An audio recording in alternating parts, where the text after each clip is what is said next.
Mission 362 અથવા mission 360 કહીએ તો પણ ચાલે. આજકાલ એની ચર્ચા ઘણી બધી થઈ રહી છે. નમસ્કાર, આપ જોઈ રહ્યા છો લોકમંચ. વાત કરવી છે કે એનડીએની કોઈ પણ ભોગે 2/3 બહુમતી મેળવવાની એક વ્યૂહ નીતિ ચાલી રહી છે અને 360 સાંસદોનો જે જાદુઈ આંકડો છે એ મેળવવાની રણનીતિ હવે એનડીએ ઘડી રહ્યું છે.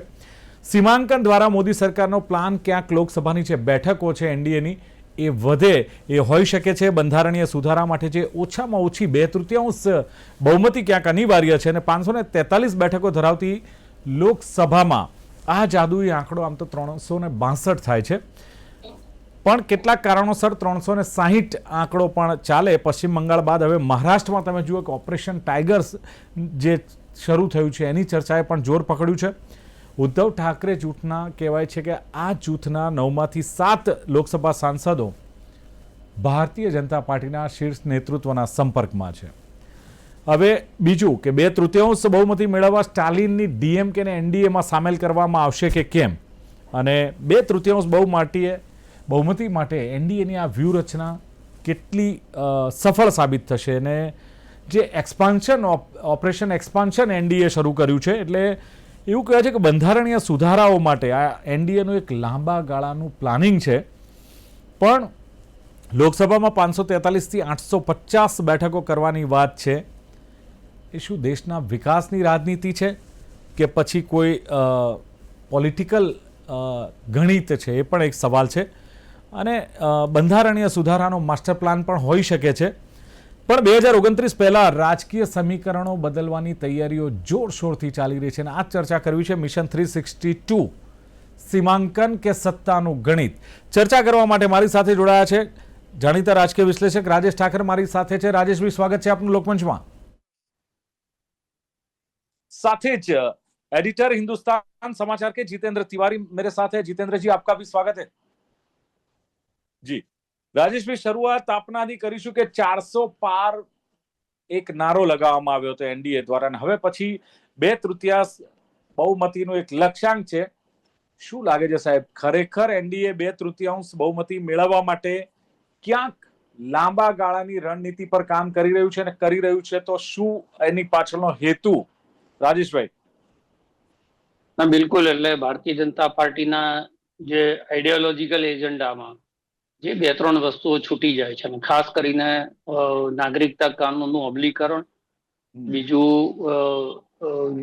તમે જેમ કીધું એમ મહિલા અનામતને લાગુ કરી અને બની શકે તો 2029ની અંદર જ સીમાંકન જે છે એ બદલી અને 843 બેઠક ઉપરની ચૂંટણી, આ બધા લક્ષ્યને લઈને ભારતીય જનતા પાર્ટી આગળ વધી રહી છે એવું રાજકીય પંડિતો પણ અનુમાન લગાવી રહ્યા છે અને વિપક્ષ પણ અત્યારથી આરોપ કરી રહી છે.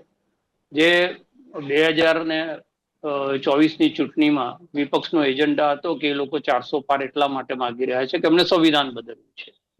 એ જ નેરેટિવ અત્યારે પણ જે છે એ વિપક્ષ ચલાવે છે કે એ લોકોને હવે બહુમતી જેમ કેમ પ્રકારે, એટલે મેન્ડેટ થી મળી હોય કે ના મળી હોય તો બીજી રીતે એ બહુમતી સિદ્ધ કરી અને એ સંવિધાનમાં સુધારા કરવાની કોશિશ કરી રહ્યા છે.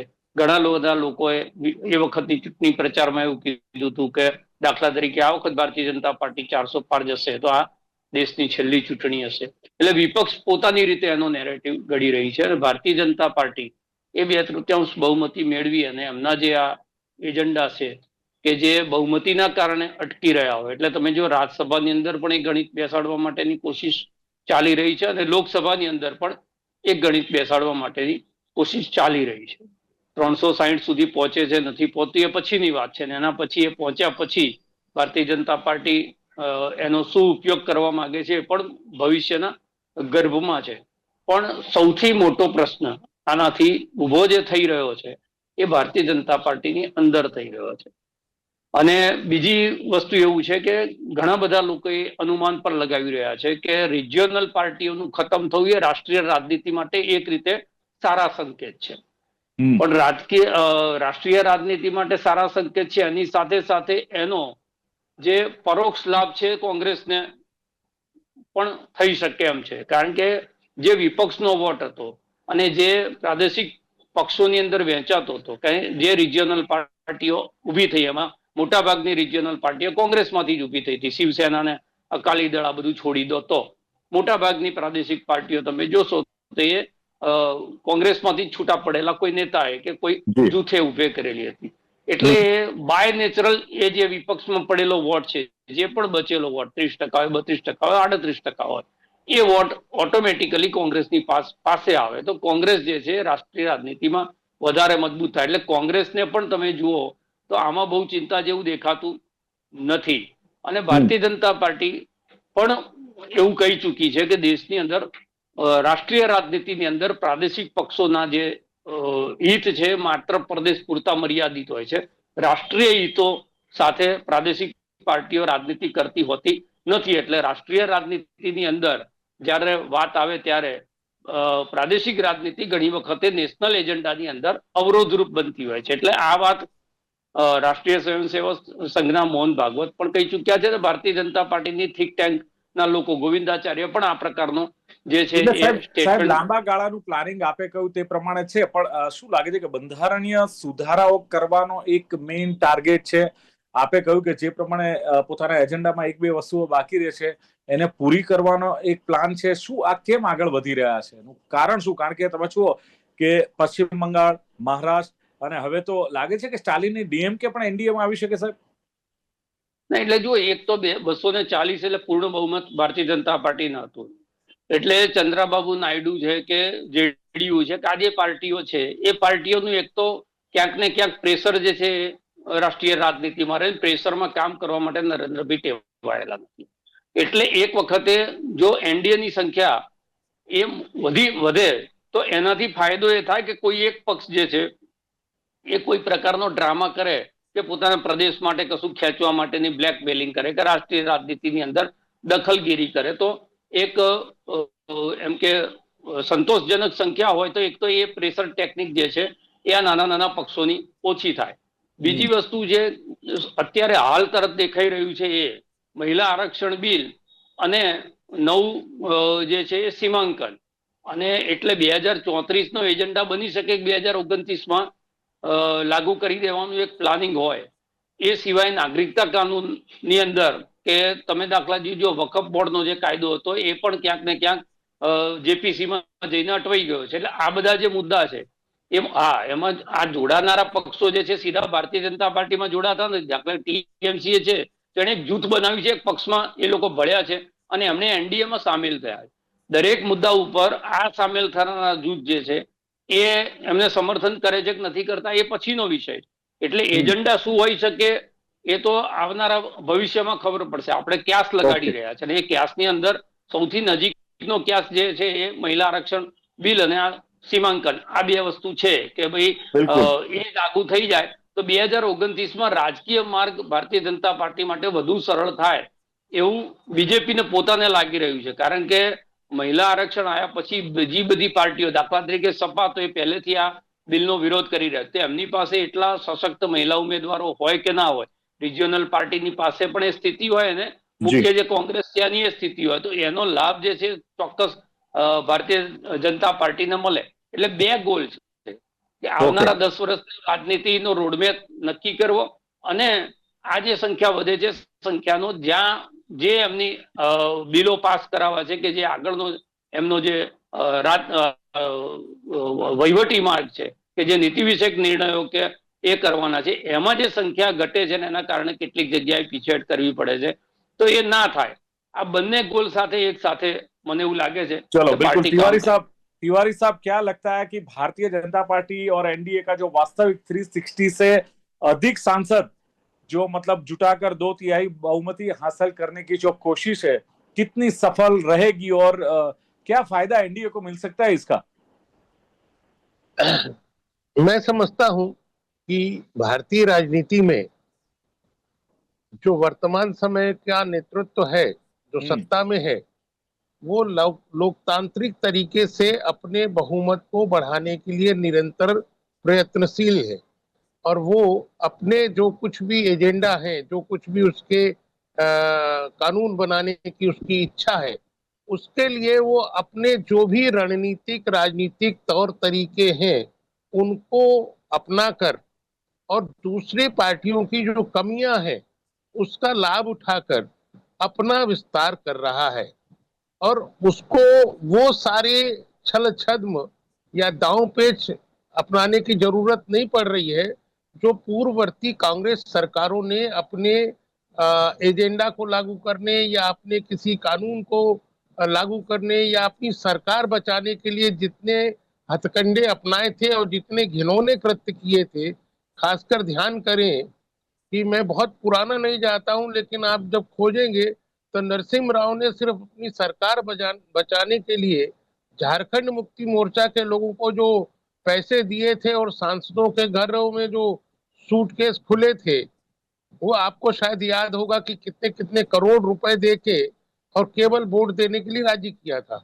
अभी कम से कम ऐसा है कि भारतीय राजनीति में भारतीय जनता पार्टी केंद्र में रहते हुए उसने अपने, चाहे ये कितने भी आरोप लगाते हो इंडी गठबंधन वाले या विपक्षी लोग, लेकिन वो तरीका नहीं आजमाया जो कांग्रेस ने आजमाया। यानी अगर या तो आप पैसे से खरीदेंगे और नहीं तो धारा 370 लगा के और वो और 356 का प्रयोग करके आपकी जो है सत्ता, आपको सत्ता से बेदखल कर देंगे। कोई ना कोई बहाना चाहिए होता था।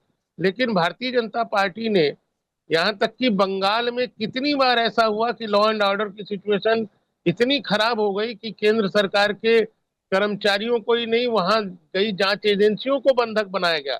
चाहते तो भारतीय जनता पार्टी के लोग उसको उसी समय बर्खास्त कर सकते थे, लेकिन नहीं किया। अब जब वो खुद अपने में बिखर रहे हैं और उनके 20 सांसद अपनी ओर आ रहे हैं, और एक बात ध्यान रखिए, ज्यादातर पार्टियां वो बिखर रही हैं और भारतीय जनता पार्टी की ओर जा रही हैं। जैसे हमारे ठाकर साहब कह रहे थे कि वो क्षेत्रीय दलों को खत्म करना चाहते हैं। मैं कहता हूं क्षेत्रीय दल मत कहिए उनको, परिवारवादी दल धीरे धीरे खत्म हो रहे हैं। जिन लोगों ने लोकतंत्र में विश्वास नहीं किया, जिन लोगों ने पार्टी बनाने के बाद केवल और केवल अपने परिवार का और अपने परिवार के, यानी आप पिताजी रहेंगे, बेटा रहेगा, उसके बाद पोता रहेगा, अगर ऐसी परिवारवादी पार्टियां टूट जाती हैं, खत्म हो जाती हैं, तो ये लोकतंत्र के लिए अच्छा है। आप देखिए बंगाल में तृणमूल कांग्रेस बनने के बाद जैसे ही उन्होंने अपने भतीजे को आगे किया, वो पार्टी टूटी है। अब शिवसेना का भी वही हाल है। शिवसेना में एक नाथ शिंदे स्वयं में अपने आप को एक दावेदार मानते थे, उससे पहले उनके जो भतीजे थे वो भी मानते थे, लेकिन जैसे ही उद्धव ठाकरे जो जिनका नेतृत्व लोग स्वीकार नहीं कर रहे थे, अब वो उनसे छिटक के अलग जा रहे हैं। अच्छा तिवारी साहब, तो लगता है कि किसी मतलब 2/3 बहुमत एनडीए भाजपा हासिल कर पाएगी? कितना विश्वास है आपको? देखिए, मैं यही कह सकता हूं कि जिस समय 240 सीटें उनको मिली थी, तब बहुत सारे राजनीतिक पंडित यह लगा रहे थे कि एक साल में मोदी सरकार गिर जाएगी, या तो नायडू छिटक के चले जाएंगे या नीतीश बाबू चले जाएंगे। तो ये भारतीय जनता पार्टी की कुशलता है कि उसने सारी आशंकाओं को निराधार साबित कर दिया और अब उसके 340 तक पहुंच गए हैं। ये उनकी राजनीतिक कुशलता है। अच्छा, क्या और लगता है कि अगर वो किसी 363 भी पहुंच जाए तो कोई बहुत बड़ी बात नहीं है। तिवारी साहब इसके जरिए किसी संवैधानिक एजेंडे को लागू करने की कोशिश है या प्री प्लानिंग चल रहा है? देखिए, अगर अगर परिसीमन होना है, और परिसीमन जरूरी भी है, अगर परिसीमन होना है, अगर महिलाओं को आरक्षण मिलना है, तो ये दोनों राष्ट्रहित में है।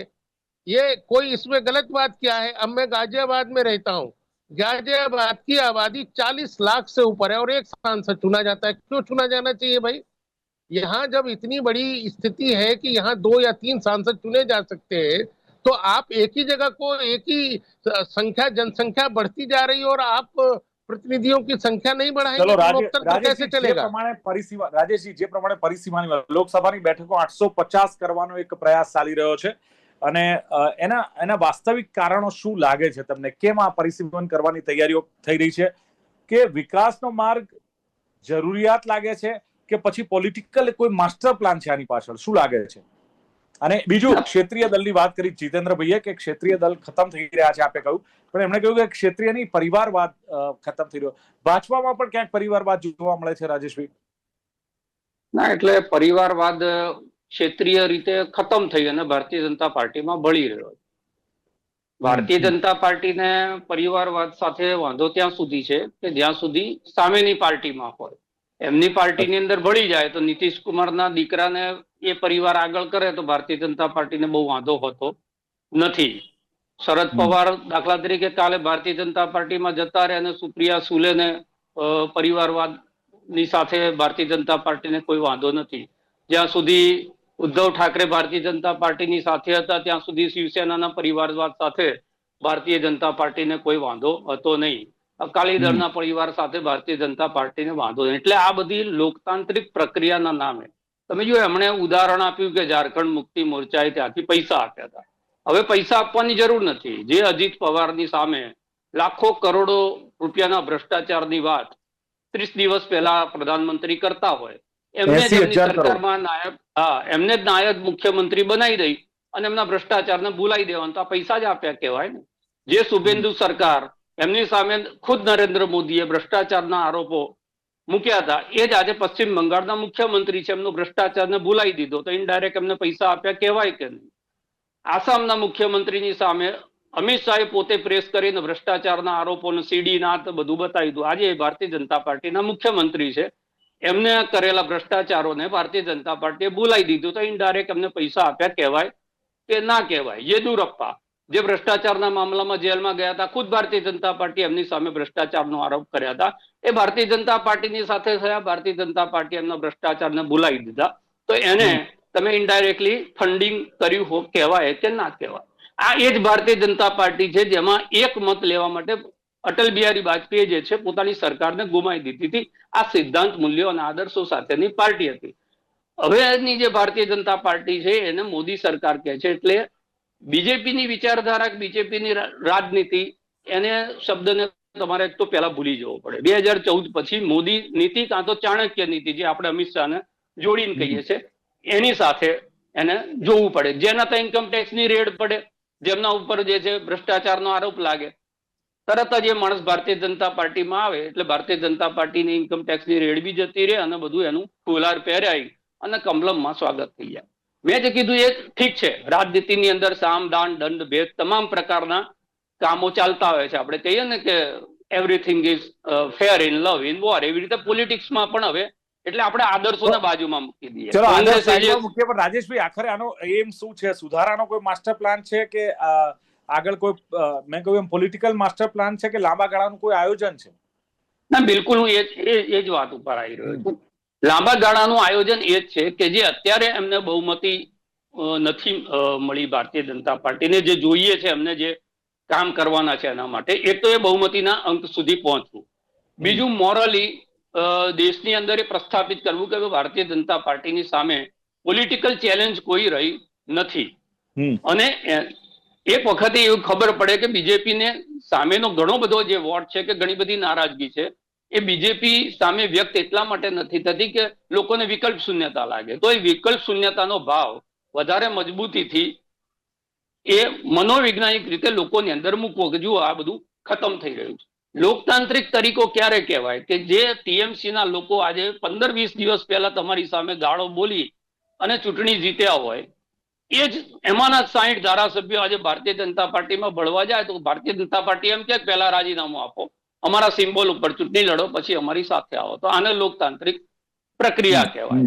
હવે જે લોકો 15 દિવસ પહેલા તમને ગાળો દેતા હતા આજે 15 દિવસ પછી તમારી પાસે તો ભાડાના લશ્કરથી આ છે ને ટૂંકા ગાળામાં બધું સારું લાગે. કોંગ્રેસે પણ આ જ કર્યું અને એનું જ નુકસાન હવે એ ભોગવી રહ્યું છે. ભારતીય જનતા પાર્ટી એ જ રસ્તા આપણે ગુજરાતની અંદર જોઈ રહ્યા છે.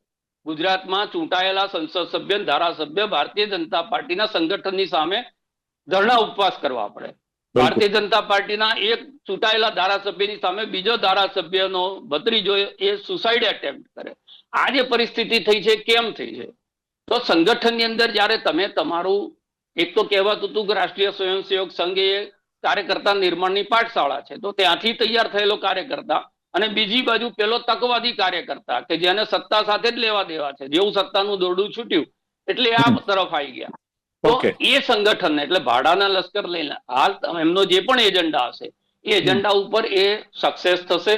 અને સીમાંકનની જ્યાં સુધી વાત છે તો વાત સાચી છે. આપણે કોર્પોરેશનમાં પણ જોયું ને અમદાવાદમાં 140 વોર્ડ હતા અને 192 થયા. તો જેમ જેમ વિસ્તાર વધે વસ્તી વધે એવી રીતે એના જનપ્રતિનિધિ વધવા જોઈએ. કારણ કે એક સીટ એવી હોય કે જ્યાં આગળ 8-9 લાખ जी राजेश वोटर भाई, तो एक समय सीट उत्तर एવી दे। હોય જ્યાં तिवारी 6 साहब, लाख હોય। जिस तरह राजेश भाई ने बताया कि क्षेत्रीय दल की बात की और आपने हम बोला कि भाई क्षेत्रीय नहीं परिवारवादी दल थे।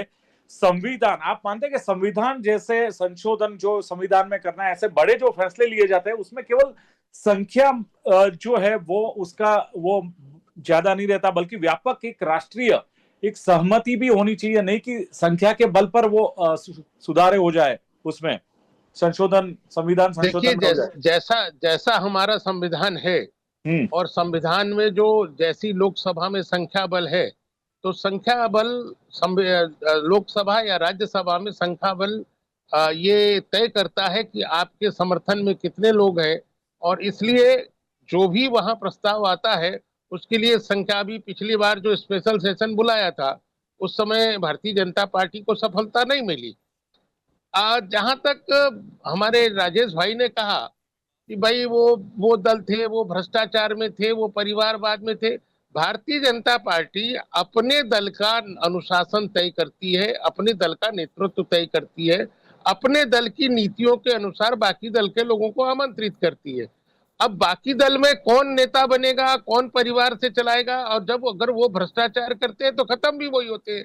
आज अकाली दल अगर सुखवीर सिंह बादल की वजह से पीड़ित है, अगर शिवसेना उद्धव ठाकरे की वजह से खत्म हो रही है, बीजू पटनायक की वजह से उनका दल खत्म हो रहा था, या अभिषेक बनर्जी की, तो ये उनको चिंता करने की बात है।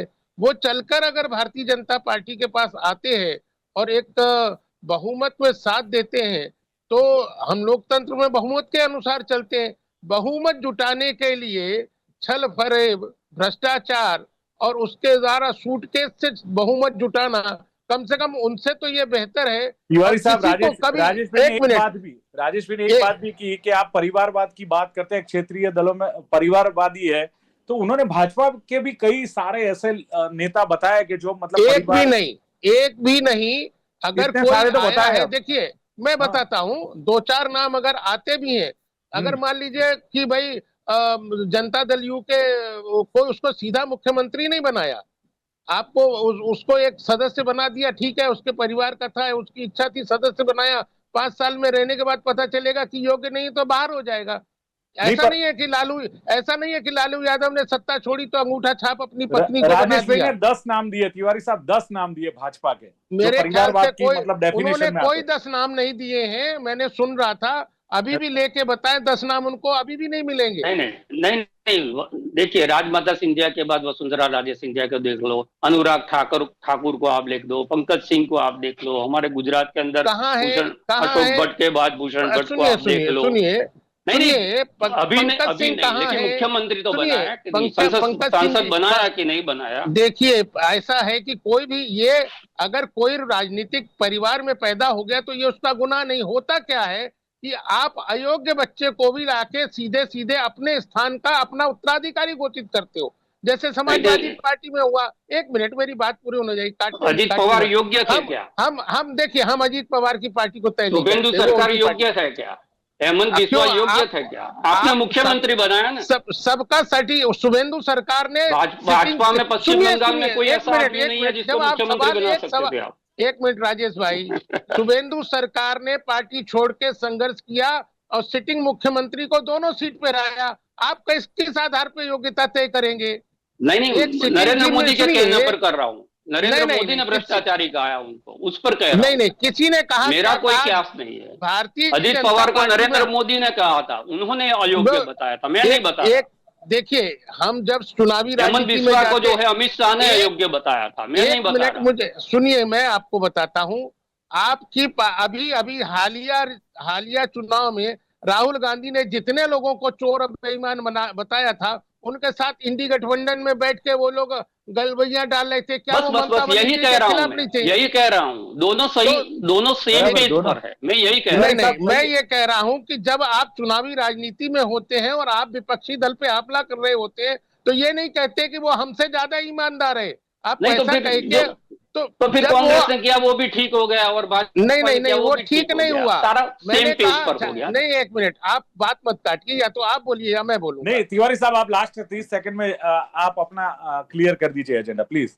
तिवारी साहब। मैं ये कह रहा हूं कि भारतीय राजनीति में भारतीय जनता पार्टी ने कम से कम एक स्थान पर अपने को ठीक रखा है कि उसने अपना बहुमत बढ़ाने के लिए विपक्षी दलों की कमजोरियां हैं या परिवारवादी दलों की टूट है, उनको शामिल किया और उसके बाद अपने एजेंडे पर लाकर काम चलो किया चलो सही है, मौके पे चौका भारतीय जनता पार्टी बिल्कुल मार रही है। मारा इसका है। मतलब आपने जो बताया પણ રાજેશભાઈ ઠાકરે કહ્યું કે એજન્ડામાં એક બે વસ્તુ જે બાકી રહેતી હતી ભારતીય જનતા પાર્ટીના એને ધ્યાનમાં રાખીને હવે બીજેપી આગળ પોતાની સ્ટ્રેટેજી વધારી રહી છે અને સૌથી મોટો પ્રશ્ન ભાજપાની અંદર થઈ રહ્યો છે પણ રાજેશભાઈએ કહ્યું અને વિપક્ષોનો આક્ષેપ છે કે સંવિધાન ક્યાંક બદલવું છે પણ રિજનલ પાર્ટીઓ ખતમ થઈ રહી છે અને રાષ્ટ્રીય રાજનીતિ માટે આ સારા સંકેત છે રાજેશભાઈનું કહ્યું કે બે જ પાર્ટીને ભારતીય જનતા પાર્ટીને કોંગ્રેસ એનો ફાયદો કદાચ કોંગ્રેસને થઈ શકે પણ રાજેશભાઈએ એ પણ કહ્યું કે એનો ફાયદો દેશવાસીઓને પણ થાય એનડીએ પ્રેશર ટેકનિક જે છે એ ક્યાંક ઓછી થશે અને એજન્ડા શું છે તો ભવિષ્યમાં ખબર પડશે બાકી બે વાત એમણે કહી મહિલા આરક્ષણ અને સીમાંકન એજન્ડા મુખ્ય હોઈ શકે છે પણ આવનારા સમયમાં ક્લિયર થશે અને જીતેન્દ્રભાઈ તિવારીએ કહ્યું એમ કે વર્તમાન નેતૃત્વ વધારવા માટે લોકતંત્ર દ્વારા આ એનડીએ કે આ ભાજપ મહેનત કરી રહ્યું છે અને ક્ષેત્રીય દલ એ ક્ષેત્રીય દલ નહોતા પરિવારવાદવાળા દલ હતા એ હવે ક્યાંક સમાપ્ત થઈ ગયા છે અને ભારતીય જનતા પાર્ટીની વિચારધારા સાથે જોડાઈ રહ્યા છે એમનું કહેવું છે ભૂતકાળમાં કોંગ્રેસે જે દાવપેચ કર્યા હતા એ દાવપેચ કરવાની જરૂર ભારતીય જનતા પાર્ટી કે એનડીએને નથી તિવારી સાહેબે કહ્યું એમ અને પરિસીમન જરૂરી છે મહિલા આરક્ષણ આવશે તો એ રાષ્ટ્રના હિતમાં છે એવું સ્પષ્ટપણે એમનું માનવું છે અને બહુમત પોતાનો વધારવા માટે ક્ષેત્રીય પાર્ટીઓ પોતાની રીતે સફાયો થઈ રહી છે અને ભાજપામાં જોડાઈ રહી છે તો એમનું કહેવું છે કે આ આંકડો પણ અચીવ કરી લેશે જોવાનું રહેશે કે એજન્ડા શું છે અને કઈ રીતે આ 360નો આંકડો પાર કરીને ભાજપાનો એક ગોલ કે એક મોટો શું છે ચર્ચાનું સમાપન કરીએ છીએ तिवारी साहब और राजेश ठाकर બંને જોડાયા ખૂબ ખૂબ આભાર thank you very much thank you તો દર્શક મિત્રો લોકમંચ કાર્યક્રમમાં હતી આજની ચર્ચા મિશન 362 સીમાંકન કે સત્તાનું ગણિત ફરી મળીશું એક નવી ચર્ચા સાથે આપ જોતા રહો ગુજરાત ન્યૂઝ નમસ્કાર